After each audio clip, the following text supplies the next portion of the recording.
नमस्कार मित्रांनो, जय महाराष्ट्र। तर आज आपण पुन्हा एकदा आलेलो आहोत नाशिकला स्टर्लिंग मोटर्स या टाटा शोरूमला। तिकडनं गाडी डिलिव्हरी घेतलेली आहे। टाटा पंच ॲडव्हेंचर असं काहीतरी तिचं मॉडेल आहे। प्युअर प्लस ॲडव्हेंचर असे 3-4 प्रकारचे मॉडेल्स त्याच्यामध्ये येतात। गाडी मालकांकडनं मिळालेल्या माहितीनुसार मी तुम्हाला पुढची माहिती देतो। 10,50,000 रुपयाची गाडी आहे on road. 2024 Tata petrol plus CNG model आहे। सनरूफ नाही आहे गाडीमध्ये।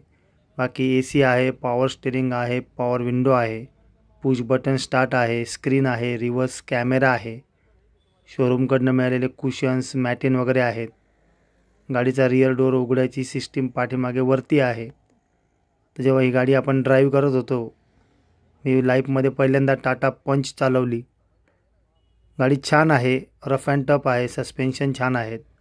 पाठीमागचा स्पेस बघू शकता तुम्ही, अप्रतिम आहे। रिअर AC वेंट पण आहेत। जागा खूप छान आहे। आम्ही 5 जण होतो। पाठीमागे 3 जण आरामात बसले, पुढे 2 जण पण बसले। डिक्की बघूया आपण। डिक्कीमध्ये पण मी पाहिलं, खूप छान जागा आहे। 2 CNGचे सिलेंडर ॲडजस्ट केलेले आहेत। रिव्हर्स कॅमेरा आहे, वायफर वॉशर आहे, पंचचं बॅजिंग आहे, CNGचा स्टिकर आहे, वरती शार्क फिन अँटिना पण आहे। गाडीचा ग्राउंड क्लिअरन्स खूप छान आहे आणि मॉडेलनुसार 14 इंची आणि 15 इंची टायर्स येतात, मॅकव्हील्स येतात। या गाडीमध्ये मॅकव्हील आहेत, पण ब्लॅक कलरचे थोडे वेगळ्या प्रकारचे आहेत। डिक्कीमध्ये पण छान जागा आहे। पुढचं मागचं बंपर आणि दरवाजे एकदम रफ अँड टफ वाटले मला। गाडी जेव्हा आम्ही चालवली तेव्हा मीटरमध्ये जवळपास 18चा ॲव्हरेज दाखवलेला आहे। पेट्रोलला पण ते जवळपास 16 दाखवलं आणि CNGला 18 दाखवलं। कदाचित गाडी वापरता रुटीनमध्ये आल्यावरती ते ॲव्हरेज वाढेल। कंपनीकडनं 26-27चं ॲव्हरेज क्लेम केलं जातं आणि बऱ्याच जणांनी विचारलं, त्यांनी 21-22पर्यंत टॉप अँड ॲव्हरेज देते असा त्यांचा अनुभव सांगितला। तर एकंदरीत गाडी दिसायलाही छान आहे, छोटीशी आहे, पार्किंगचा पण विषय नाही आहे। चालवताना गाडी छान वाटली। तर तुम्हाला जर गाडी घ्यायची असेल तर जवळपास 10 लाख रुपयाचं बजेट असेल तर तुम्ही अशी एक छानशी नवीन टाटा पंच घेऊ शकता। कारण तुमची 5 जणांची फॅमिली एकदम आरामात फिरणार आणि जे गरजेचे फीचर्स आहेत ते सगळे आहेत।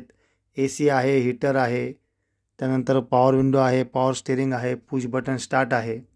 रिव्हर्स कॅमेऱ्याची क्वालिटी पण तुम्ही चेक करू शकता, एकदम फाईन आहे रिव्हर्स कॅमेरा। स्क्रीन पण चांगला आहे, म्युझिक सिस्टीम अप्रतिम आहे। ओव्हरऑल गाडी खूप छान वाटली। 7-8 लाख रुपयाची सेकंड हँड गाडी घेण्यापेक्षा जर तुम्हाला थोडंसं बजेट वाढत असेल तर डिजिटल कन्सोल मीटर पण आहे। इकडे खाली ते पुश बटन दिसतं आहे। तर 7-8 लाखाच्या बजेटमध्ये थोडंसं प्लस केलं तर तुम्ही शोरूम फर्स्ट ओनर गाडी घेऊ शकता।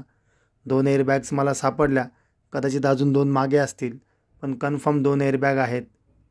इकडे टॉप अँड मॉडेलला सनरूफचा सेटअप होता, या गाडीमध्ये फक्त त्या लाईटचा सेटअप आहे।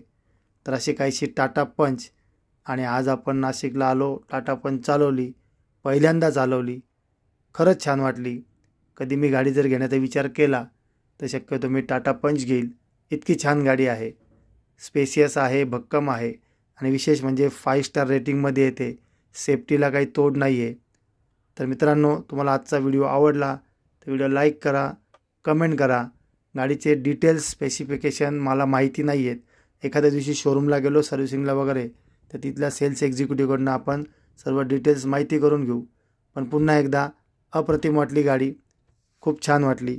तुम्हाला व्हिडिओ आवडला तर व्हिडिओला लाईक करा, चॅनलला सबस्क्राईब करा। बाय।